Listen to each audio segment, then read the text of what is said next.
Replacing the black drain cap on your Hayward Voyager cartridge filter is quick and easy.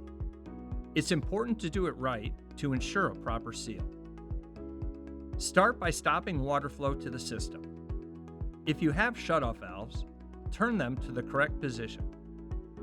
If not, you can block flow using Hayward Black plugs in the skimmer and return lines. Next, open the air relief valve on the filter tank to release any built-up pressure. Remove the old drain cap by turning it counterclockwise.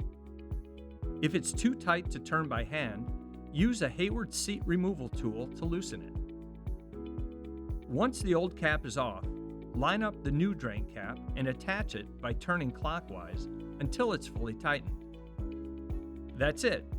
Simple, fast, and your filter's ready to run without leaks.